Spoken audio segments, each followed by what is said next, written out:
Hello and welcome to Washington, D.C.'s Union Station. Today we're climbing back aboard Amtrak's Next Generation Acela. We'll head north to New York City to see what business class is like on board Amtrak's brand new trains. Our journey begins at Washington, D.C.'s Union Station, one of the most stunning rail facilities in the United States. Built in 1907, the station is at the southern end of the Northeast Corridor and serves over 5.2 million Amtrak passengers annually.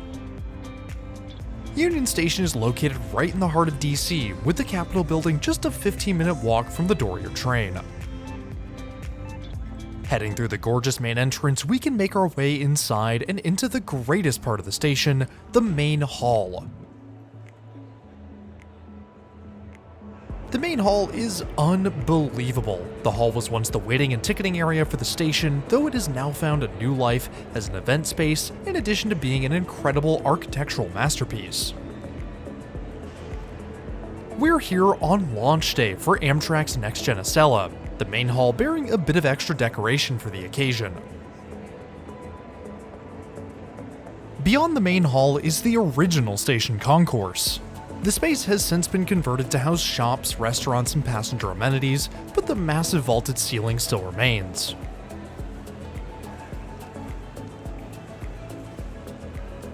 Through the old concourse is where we'll find the waiting area and departure gates of Union Station. While it's not much to look at, there's a few more shops, restaurants, a waiting area for departing passengers, and the Metropolitan Lounge. Heading out to the platforms, we can sneak a preview of our gorgeous train. The new trains are stunning. Their European design comes directly from the French TGV, and they wouldn't look out of place at the many termini around Paris. Amtrak's Acela is the only high-speed train in the United States, which operates at a top speed of 150 miles per hour. Or at least they did until today. With the new trains, Acela services can now reach 160 miles per hour or 256 kilometers an hour. And as if to see off its next of kin, in pulls one of Amtrak's first generation Acelas.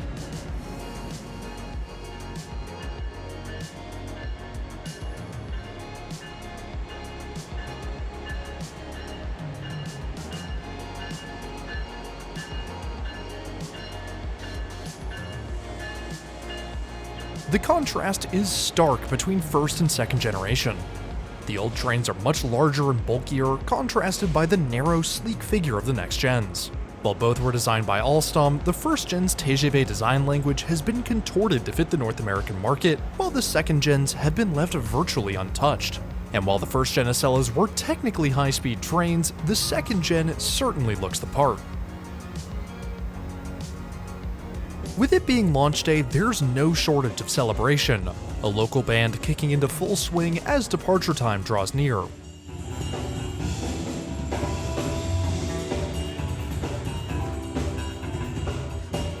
Lining up beside the band, the first boarding call for Amtrak Train 2170 is made, and it's time to head out to the platforms. The launch day festivities continue as we head out to track 18. We're welcomed by music and cheering staff members. The launch today nothing short of a party across the Northeast.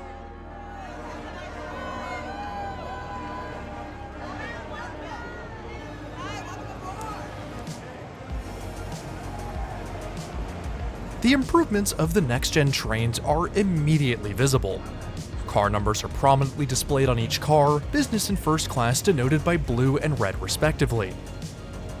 Gap fillers are a new addition to these next-gen trains. A metal plate extends out to bridge the gap between train and platform, making boarding easier and safer.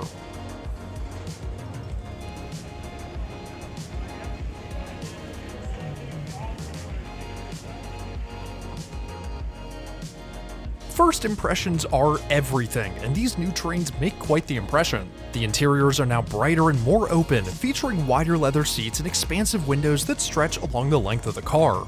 The gloomy, cramped designs of the past have been traded for sleek, contemporary finishes, marking a significant leap forward for Amtrak. We're traveling today in Car 3, Seat 4D. Getting settled in, the last passengers board, and Train 2170 pulls out of DC.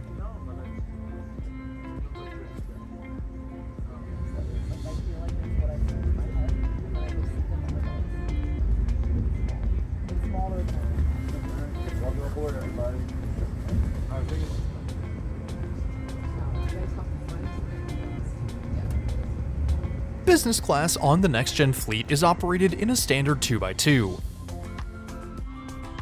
Each row offers around 8 inches of legroom, the seat back ahead pushed inward to contour the knees of each passenger. A footrest folds down from the seat back, though it's honestly better suited for shorter riders. Cup holders flip down from the tray table when stored in the upright position, the whole sized perfectly for Amtrak's coffee cups. The tray table folds down and slides forward, behind which we find the customer guide and safety information card for the new trains. Each seat includes a winged headrest for improved privacy and comfort, and over-the-shoulder reading light built in.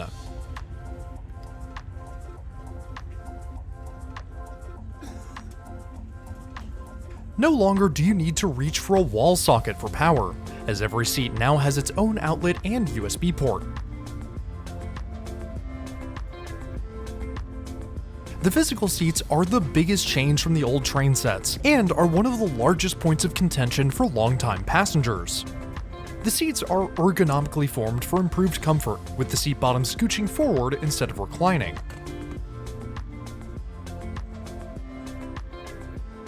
While they are ergonomic, they're definitely firm.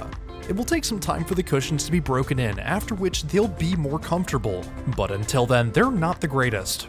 The recline, while innovative, hinges too low to give me, or really any passenger, proper lumbar support. Now, I appreciate the new design for keeping my seat out of another passenger's personal space, but the change will definitely take some getting used to for frequent riders. The table seats include the same suite of amenities, but with a large workspace between the two rows. ADA compliance and passenger accessibility in general is a major selling point for the next-gen trains. On the outside, clear displays show train destinations, the gap fillers making it easier to board. Inside, each car includes 2 accessible seating areas with space for mobility aid devices. The information screens display a wealth of information, with one visible no matter where you're seated. Announcements are loud and, most importantly, clear, with braille seat numbers helping those with vision impairments. Luggage storage comes in 2 forms: towers found at the ends of each car, and large overhead racks, which are deep enough to hold small suitcases. It's worth noting that while we have a window, not all rows do. One of the biggest complaints about the new train sets is the misalignment of windows and seats, leaving multiple rows with either half windows or no window at all. For those looking to ride the new trains, here's a list of rows to avoid when booking to ensure you aren't stuck without a window on the new trains. Now, if business class is too cramped or you're looking for a more premium travel experience, then first class is for you. Operated in a 2x1, first class offers increased legroom, even wider seats, and premium amenities like meals, lounge access, and a dedicated car attendant. We had the privilege of being one of the first passengers to ride in first class on the new trains, taking the first ever next-gen service out of Boston on launch day. If you missed it and want to see what first class is all about, then links will be in the top right or in the description below. Leaving our first stop at BWI Airport, we're greeted by the train crew, who hand out a few goodies for launch day. A certificate, pen, pin, and sticker are all on offer, all commemorating this historic day. Of course, the celebration isn't complete without a little something sweet, our crew coming back through to pass out launch day cookies. The approach to Baltimore sees trains slow as they enter the old Baltimore and Potomac tunnels. Amtrak is working to replace the 1873 tunnels with a new one, the Frederick Douglass Tunnel. The new tunnel will increase operating speeds from 30 to 100 miles per hour, its 2 tubes aiming to reduce congestion and delays between Philadelphia and the nation's capital, and is expected to open in 2035.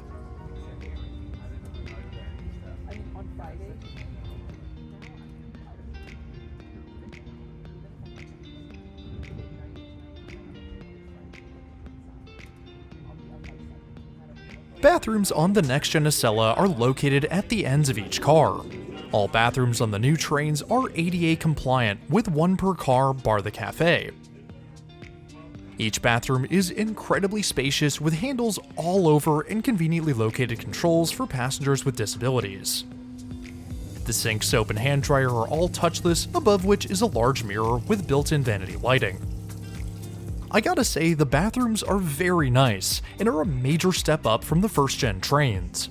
Hopefully they'll remain this nice for the duration of their service life. As we cruise north, it's time for lunch, so let's head down to the new and improved Café car. The Café car is found in Car 6 and features a new self-service layout. At one end of the bar is a rotating menu display and trays for food. Passengers then walk down the line, picking out items before paying at the bar. For lunch today, I grabbed a sandwich and Coke Zero from the fridges, sliding my tray down as I moved along. Once things are in full swing, Amtrak will add a self-service checkout kiosk to help improve cafe throughput even more. In addition to the Café car, Amtrak will now offer a cart service, bringing the goods of the cafe directly to your seat in business class. Although Wilmington is the next major city along the Northeast Corridor, Train 2170 doesn't stop here.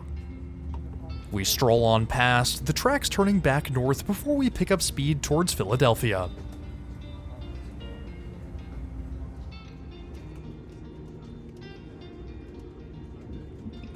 A smooth and quiet ride is paramount on a premier service like Acela, and the new trains deliver.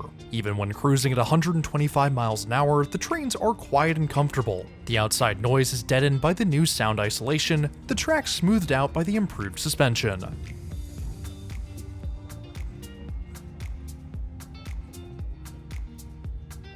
Philadelphia's skyline grows on the horizon as we approach our next stop. The grand structure of Philadelphia 30th Street Station looms high above the tracks, our train sneaking underground before pulling to a stop.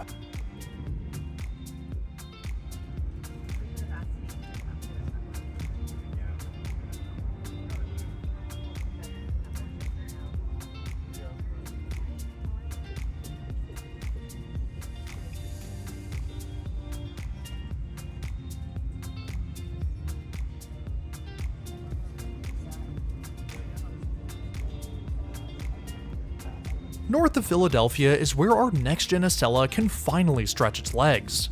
From Trenton up to New Brunswick, Acela trains are authorized to reach their maximum operating speed of 160 miles per hour. We accelerate up to 100, 130, 150, and then 160, the new top speed of trains in the United States. At 160, these trains sound amazing, and thanks to Railfan Shluffy, we get to hear it firsthand.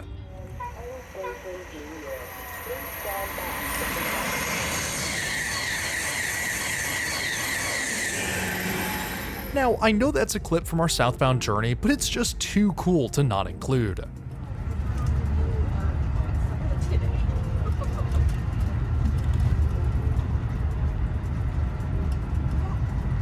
Speaking of speed, the Wi-Fi on board has also seen a major speed increase.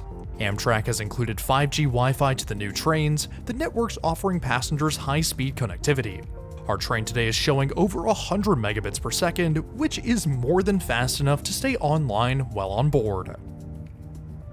At 160 miles per hour, the 19-mile stretch of track is gone in just over 7 minutes. Our train decelerates to 110 miles per hour for the sweeping curves south of Newark. These long curves are a great place to see Alstom's Tiltronix active tilting system in action. The predictive tilting system tilts up to 6.3 degrees into corners, allowing speeds up to 30% faster through the bends. The new trains are impressive, but what do their higher speeds actually mean for travel times along the corridor? For now, not a lot. The Next Gen Acelas are expected to cut just 10 minutes off the Boston to DC trip compared with the current fleet, bringing the fastest possible journey down to 6 hours and 30 minutes. The main reason for this is aging infrastructure along the corridor. While the 10-mile-per-hour speed boost sounds promising, it can only be applied to 32 miles of the 457-mile corridor. Most of the time savings instead come from the active tilting technology and higher cornering speeds. And until the older train sets are fully retired, the new Acelas will still run on the existing timetable to allow for equipment swaps when needed. While the overall trip isn't getting much shorter, passengers will benefit in other ways. With more seating capacity and 28 train sets scheduled to enter service by 2027, travelers can expect more frequent departures and better access to Acela service across the Northeast. New Jersey passes by quickly, with our Acela making its sole stop in the state at Newark.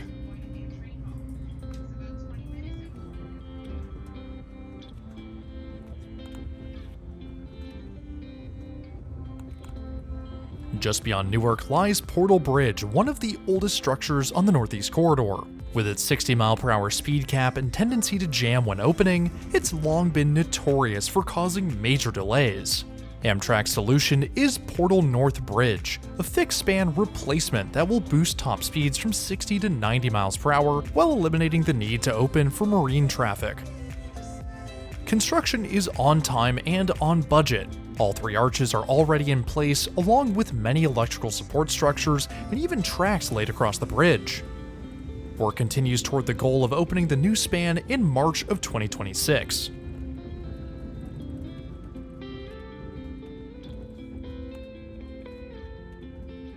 The light of day soon disappears as we enter the Hudson River tunnels. The lights of Penn Station break the darkness, our train pulling into New York Penn at the end of the line.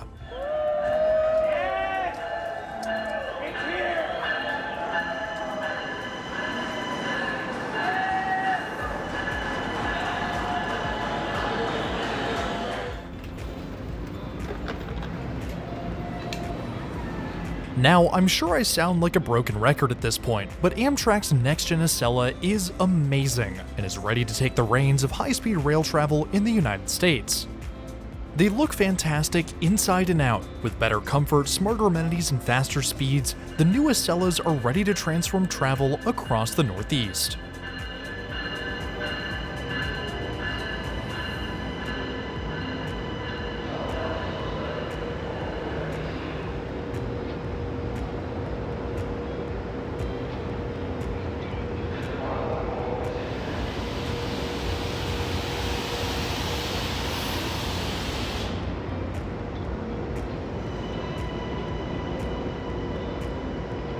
Heading to the rear of the platform, we can make our way up into New York's Moynihan Train Hall.